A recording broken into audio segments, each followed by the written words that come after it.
Welcome back, everyone, to Design You with Laura Lou. Happy to be here. Happy to talk about what we're going to talk about today. A little quick note is that I am doing my Leo season readings. So you can go onto my website. You can get that $50 Leo season readings. Now, what's great about this sale is that it's unlimited. So you can book as many readings as you want before August 22nd and get that deal before that deal goes away. So if you're like, oh, I want to do more than just one reading, then book them today.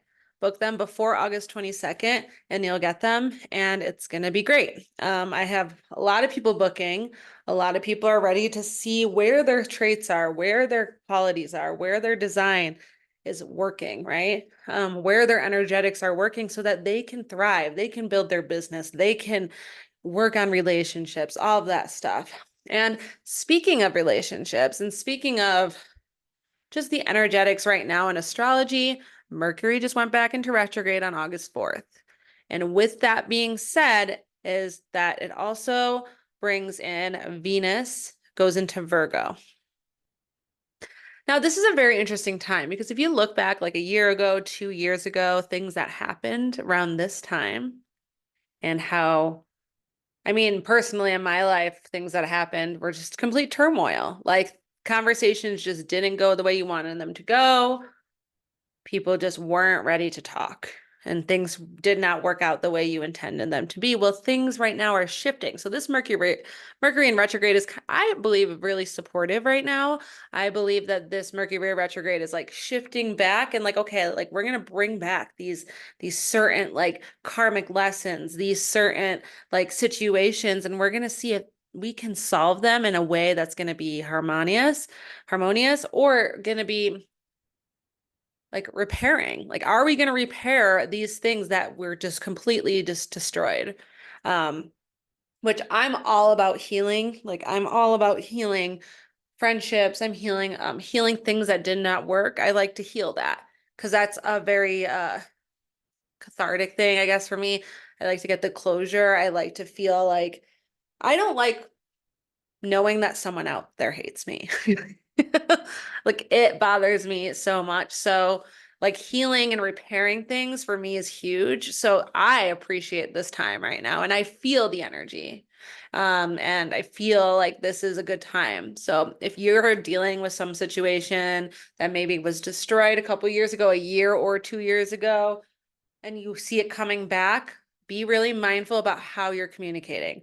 Make sure that you don't react like you reacted the last time. Like really find your center before you get into these conversations. Okay. So today in human design, we're going to be talking a lot about, sorry, my cat is, sit down.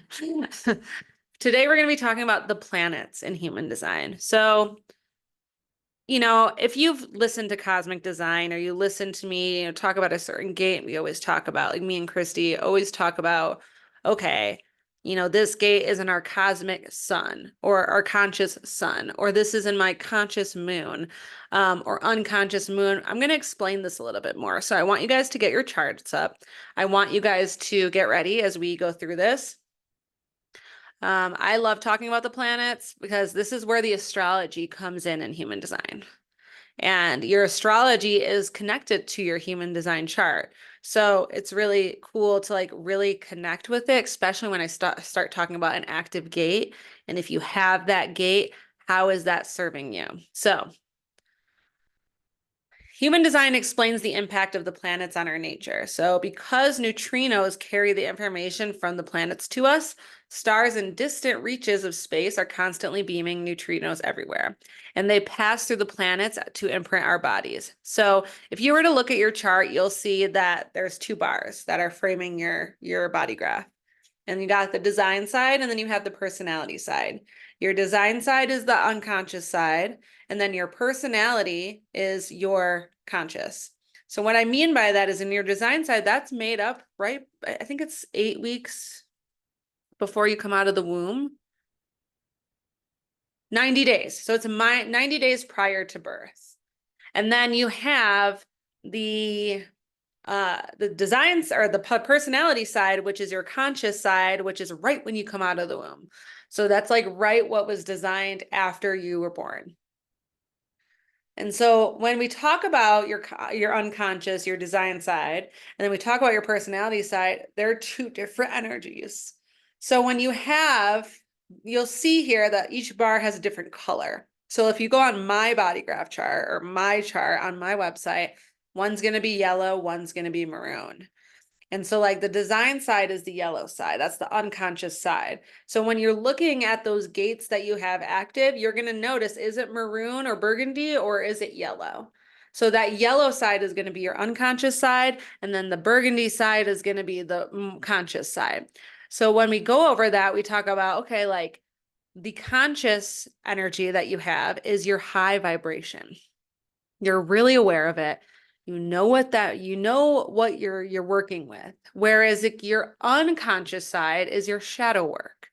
You don't really realize you have this energetic, so you just do things and you say things without really thinking about it. It's just shadow work. So it's like, how do we work with that energy and be more mindful of it when these gates are active or when that energy is really turned on? It's a very powerful mindfulness practice to have, because once you start to be aware of these energetics, then you can work with how to better yourself on the low vibration side, on the unconscious side. So I want to explain to you what all the planets in human design means. Very similar to astrology, but I think there's a little bit of a difference. So I kind of wanted to go over them. So we're going to start with the sun. The sun, it talks all about your vitality, your power, your will, the ego, and leadership. So it's how you're putting yourself out there. It's how you lead into the world. It's your power, right? It's what people see in you when they first see you. The next we have the earth, which is fertility, evolution, design, and the root. Um, this is all about how you're evolving over time. And it's like your grounded area. It's a grounded center. It's your design. Um, you got the moon, which is next. You know, the moon in astrology is all about emotions and feelings. Same thing as in human design. There's a lot more feelings, instincts, change, and part of the body. And then the north node, which is the line of geometry. It's where you are going.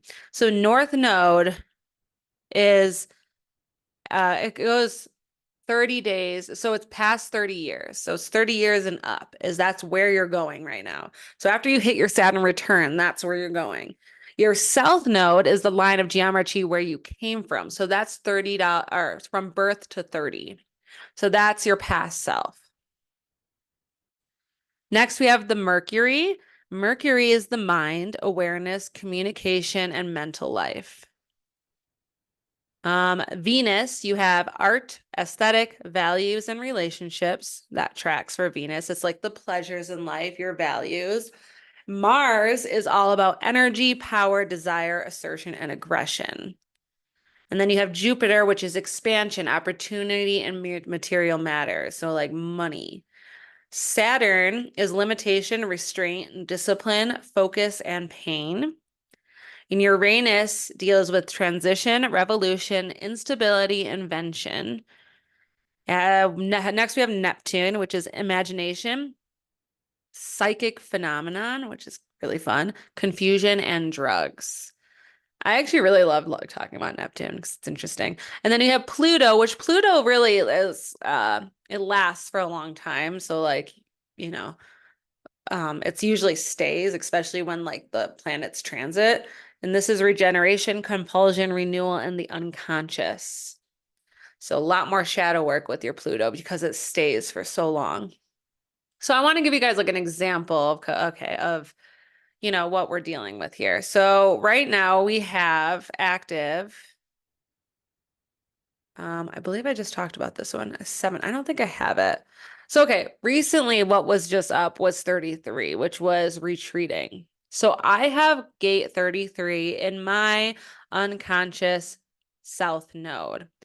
Interesting enough. So this was really, because it's unconscious for me, it kind of helps me reflect back, okay, like what am I still doing that's no longer serving me, right? Which is interesting because when that was inactive, like I was like doing things that I used to do back in third, like, before my Saturn return, going out, partying, having fun with my friends, kind of celebrating, like going to music festivals, like whatever. And I was fine with that because I knew I was aware of it, but I was like, okay, after this, get back to my shit. But it's interesting because like, yeah, okay, so like seeing that, like that's in my unconscious self note. So that like time was all about reflecting and coming back to like, okay, we need to retreat. We need to sit back and reflect on like, how am I doing today? Am I doing good? Am I where I want to be? Which I believe I am. So I think having those moments of celebratory moments are great. And so I'm not hard on myself for that, as long as it's not like an everyday issue. What I love, my favorite one is 27, which is in my, it's gate 27, which is the gate of caring. And that is my son.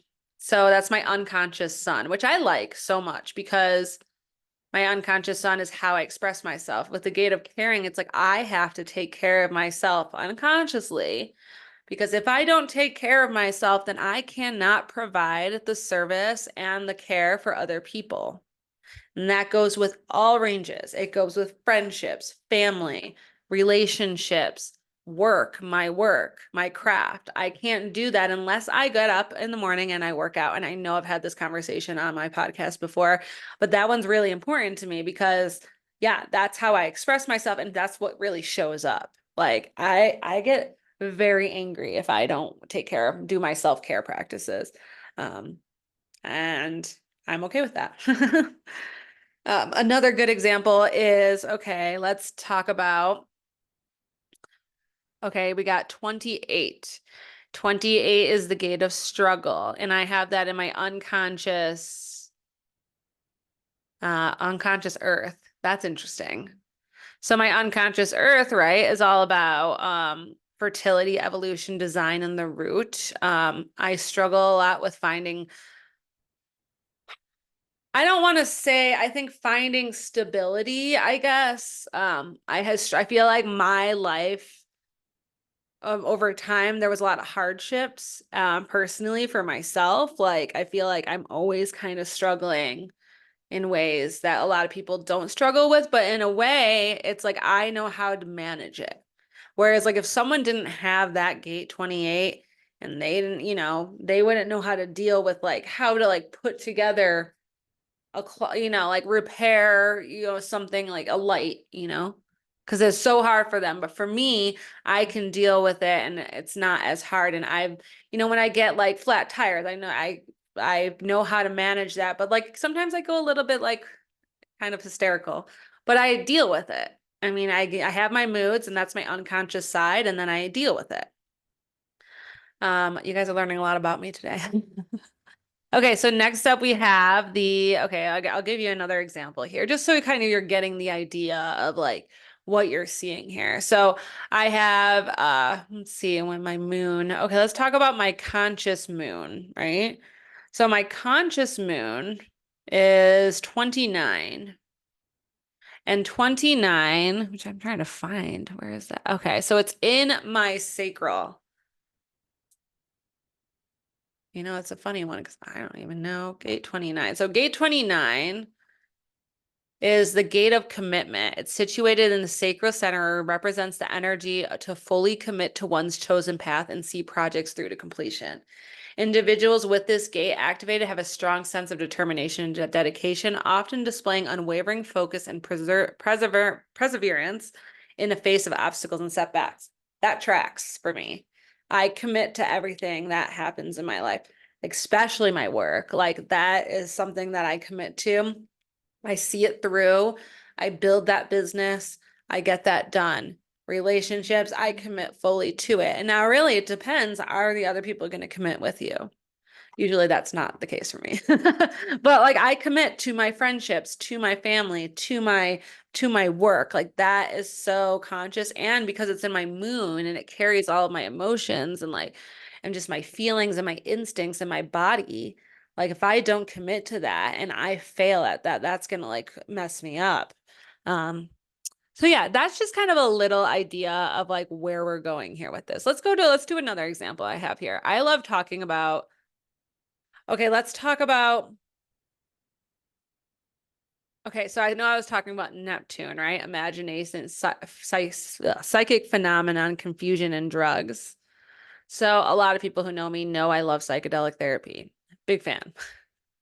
And it's just funny over time. It's like all of the things that I've like experienced. And one of my astrologers, she's like, "Oh, no wonder why you love like this certain drug so much because it's in my Neptune." So I thought that was really interesting. And I get a lot of psychic abilities when I do them, which I think is cool. So I'm okay and open talking about it because I support psychedelic therapy and I think everyone should try it. Okay, so we're talking about my Neptune here, which I'm like, what is that? What is the shape of that? Okay, so my Neptune is 38.4. So that is the gate of the fighter, which is interesting. Oh my gosh, I actually never really looked at that before. So that is the gate of the fire, which actually connects to 28, which is the gate of struggle. Oh wait, so no, I lied. Gate of the fighter is 28. My bad. So I talked about the gate of struggle already. And I actually have this in my unconscious and conscious Neptune, which is wild. So gate 38 is the gate of struggle, whereas gate 28, huh? No, they're both gates of struggle, which is wild. Okay, guys, I'm sorry. I'm like totally fixing this. Okay. So gate 38 is also known as the gate of struggle, but this one now is situated in the root center and represents the energy and engage in life's challenges with determination and courage, using these experiences as catalysts for growth and self-discovery. Those with this gate activated are often seen as resilient and persistent, willing to fight for their goals and ideals. Beautifully said. It's exactly what I like to do, right? I really am very activated into being resilient and persistent, especially with my psychedelic therapy. Like I call myself an alien because I'm so capable. When I do them, people are like, "Wait, what?" And I'm like, "I can handle it." But I also have dealt with so much struggle, and I'm so determined to like get to where I want to be. And I love like supporting these psychedelic therapies and these psychic phenomenons because I believe that it gets you somewhere, right? You have those visions and you have that way of like seeing what happens throughout your life. I don't know. It's very interesting. So if you're interested in psychedelic therapy, talk to me. I'll give you a rundown. A lot of my friends, a lot of like coworkers come to me when they're curious about a certain um, type of psychedelic that they want to try. All right. Okay, that's enough. I think you guys learned a lot about me today. If you guys are curious and getting a reading and you want to know more just about yourself, more about getting into your energetics and understanding who you are as a human, please reach out or book your session. You can go to my website, lauralouus.com. It's all in the show notes. It's all in the information. So you can just go there. If you have any questions, you can always shoot me a text or write into the Spotify box. Leo season ends in August 22nd. So get those readings now. Book them today. Until next time, love and light.